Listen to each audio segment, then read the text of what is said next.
मित्रों, क्या आपने कभी सोचा है कि नहाते समय अचानक पेशाब आने की यह साधारण सी लगने वाली घटना क्यों होती है? क्या यह सिर्फ शरीर की एक स्वाभाविक क्रिया है या इसके पीछे कोई गहरा आध्यात्मिक रहस्य छिपा हुआ है? आज हम अष्टावक्र जी के उस रहस्यमयी ज्ञान की यात्रा पर चलेंगे, जो राजा जनक जैसे महान आत्मा को भी मोहित कर देता था।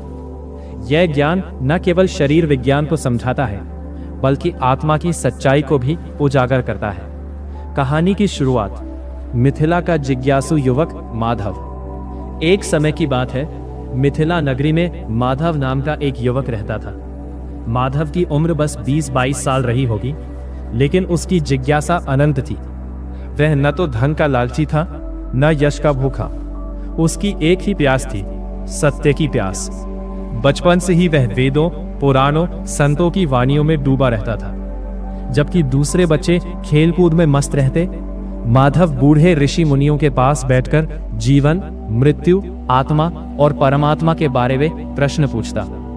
लोग उसे पागल कहते, माँ कहती, बेटा खेती बाड़ी और व्यापार सीख, इन व्यर्थ बातों में समय मत गवाओ। लेकिन माधव का मन एक ही प्रश्न पर अटका रहा, मैं कौन हूं? एक दिन सावन का महीना था। आकाश में घने बादल छाए हुए थे। नदी का पानी ठंडा और स्वच्छ बह रहा था। माधव नहाने गया।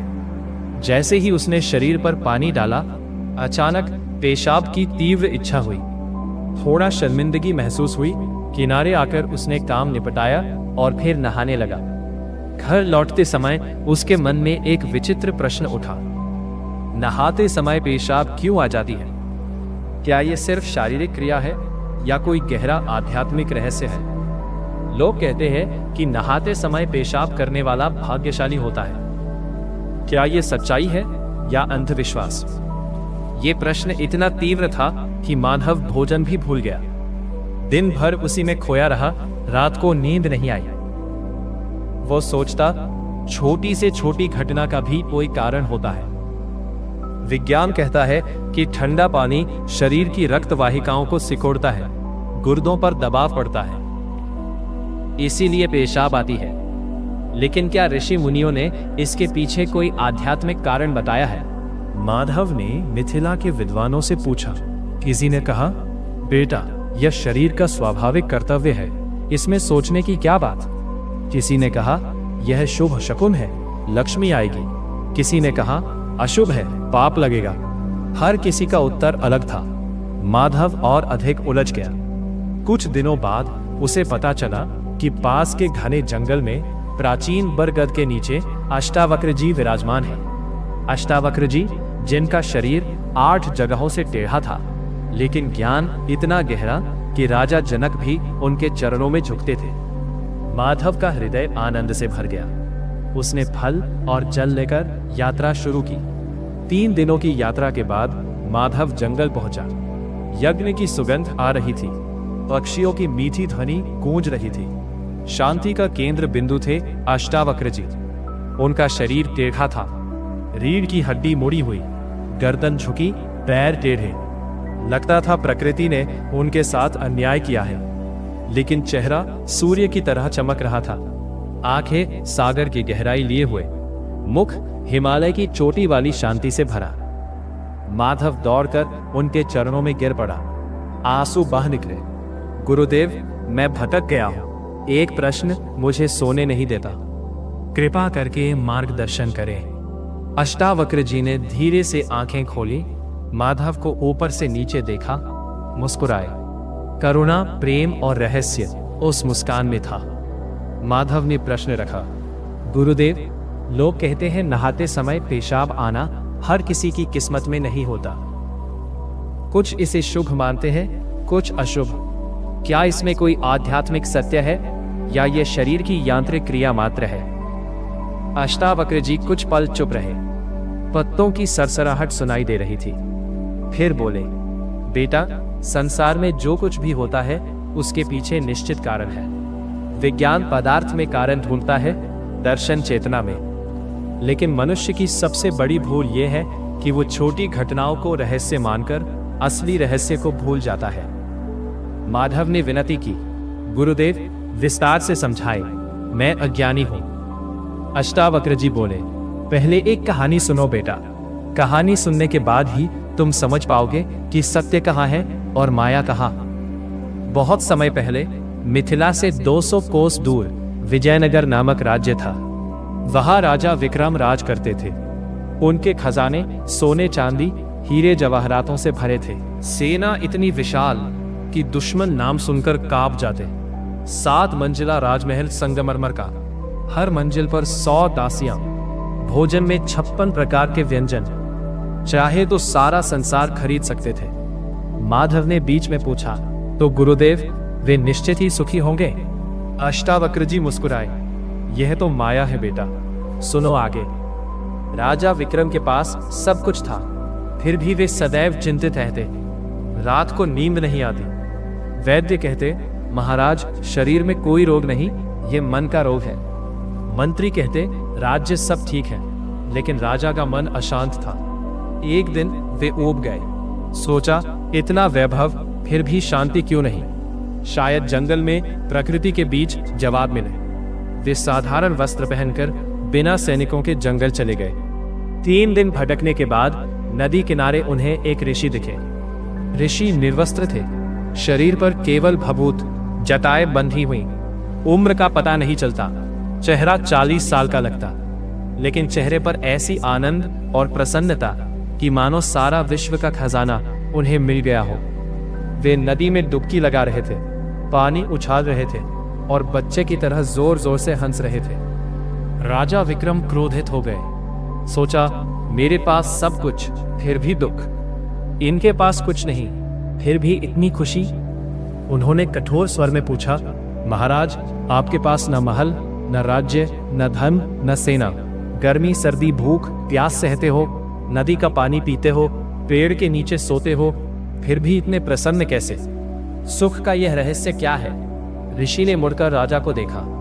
राजा के चेहरे पर चिंता की रेखाएं, आंखों के नीचे कालापन, माथे पर तनाव। ऋषि जोर से हंसे, जंगल गूंज उठा, पक्षी उड़ गए। बोले, राजन, क्योंकि मैंने शरीर को समझ लिया है और तुम अभी भी शरीर को ही समझ रहे हो। राजा समझे नहीं। बोले, पहेलियां मत बुझाइए, स्पष्ट करिए। ऋषि नदी से निकलकर पत्थर पर बैठ गए। राजा को भी बैठने का संकेत किया।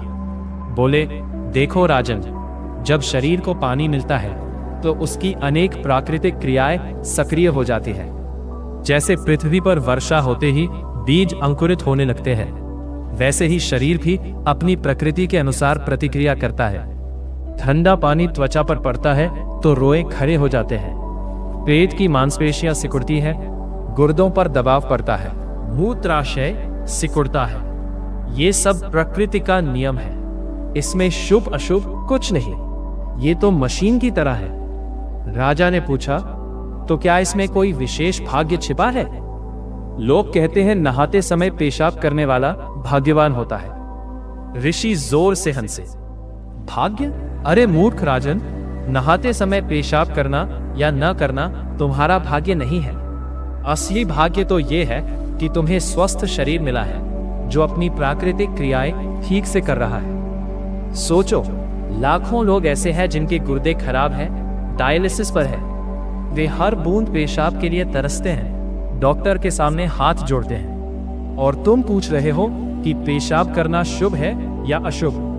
अरे पेशाब करना सबसे बड़ा शुभ है। इसका मतलब है तुम्हारा शरीर जीवित है, कार्य कर रहा है, स्वस्थ है। राजा स्तब्ध रह गए।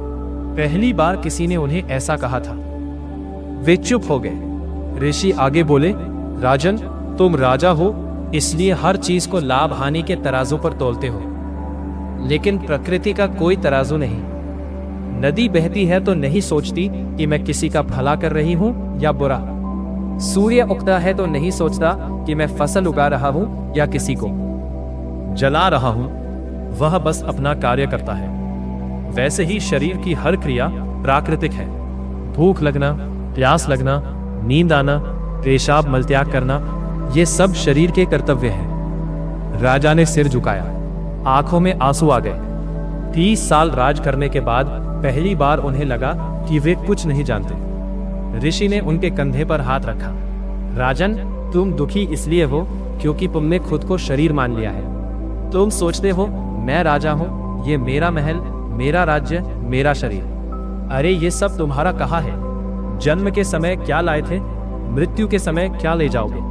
शरीर माँ के गर्भ से मिला, 5 तत्वों से बना, पृथ्वी, जल, अग्नि, वायु, आकाश। ये तत्व कल भी थे, आज भी हैं, कल भी रहेंगे। तुम बीच में आए और मेरा मेरा करने लगे। राजा विक्रम फूट फूट कर रो पड़े। 30 साल का अहंकार पल भर में चूर चूर हो गया। उन्होंने कहा, महाराज मुझे क्षमा करें, मैं अज्ञानी था, मुझे ज्ञान दीजिए।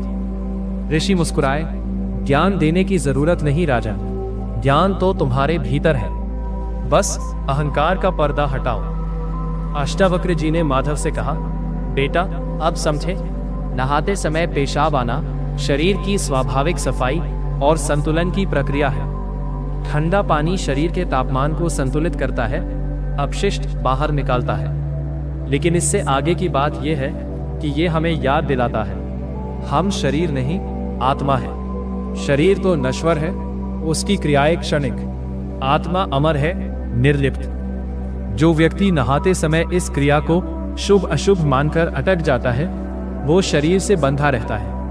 लेकिन जो इसे प्रकृति का नियम मानकर आत्मचिंतन करता है, वो मुक्ति की ओर बढ़ता है। अष्टावक्र जी ने आगे समझाया कि अष्टावक्र गीता में कहा गया है, हम देह नहीं है, हम चेतना है। देह की क्रियाएं देखो, लेकिन उनमें उलझो मत। ऐसे ही